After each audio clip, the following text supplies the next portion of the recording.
Ribuan umat Kristen di Nigeria dibantai oleh Boko Haram pada hari Minggu saat mereka sedang beribadah. Mengapa? Apa salah mereka?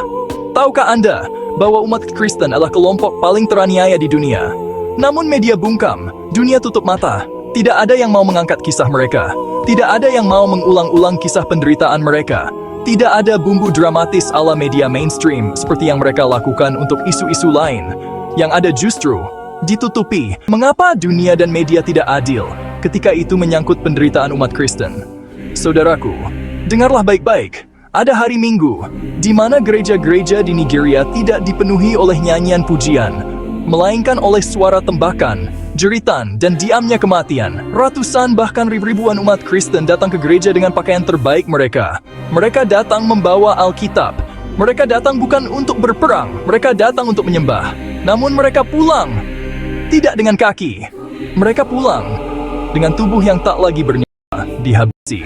Bukan karena mereka mencuri, bukan karena mereka memberontak, tapi hanya karena satu hal. Mereka percaya kepada Yesus Kristus. Dan ketika mayat seperti pasir di sepanjang tanah desa, dunia tidak berteriak, media tidak menyorot.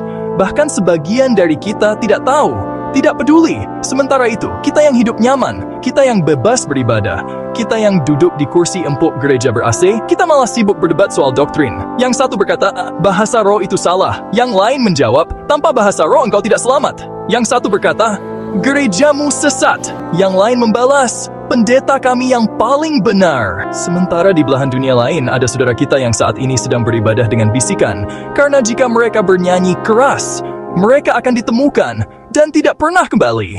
Tidakkah engkau malu? Tidakkah kita gentar? Dan ketika darah para martir itu memanggil dari tanah, seolah mereka berkata, di mana engkau saudaraku? Apakah engkau hanya percaya kepada Kristus untuk mendapatkan berkat, tapi tidak untuk berdiri bersama kami dalam penderitaan? Dan di tengah tangisan bumi itu, terdengar suara Tuhan Yesus berkata dalam Matius 5:10-17, berbahagialah orang yang dianiaya karena kebenaran, karena merekalah yang empunya kerajaan sorga. Berbahagialah kamu jika karena aku kamu dicela dan dianiaya. Bersukacita dan bergembiralah karena upahmu besar di sorga. Saudaraku, dengarkan ini baik-baik. Di desa Gwoza, Madagali, Chibok, Kagoro, gereja-gereja tidak lagi disebut house of worship, tapi ground of silence. Ada yang diseret keluar dari rumah Tuhan. Ada yang diburu seperti hewan, ada yang hilang dan tidak pernah kembali. Namun sebelum mereka dihabisi, banyak dari mereka sempat kata, aku tidak akan menyangkal Yesus. Jika hari ini tubuhku harus lenyap, biarlah jiwaku pulang ke surga bersamanya.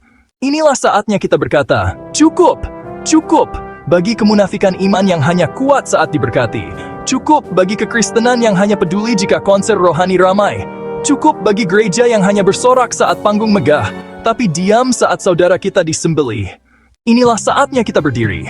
Jika engkau benar murid Kristus, jangan hanya percaya, bangkitlah. Jika engkau tidak bisa pergi ke Nigeria, pakailah suaramu.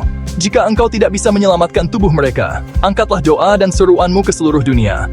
Media boleh bungkam, dunia boleh berpura-pura tuli, tapi jangan engkau.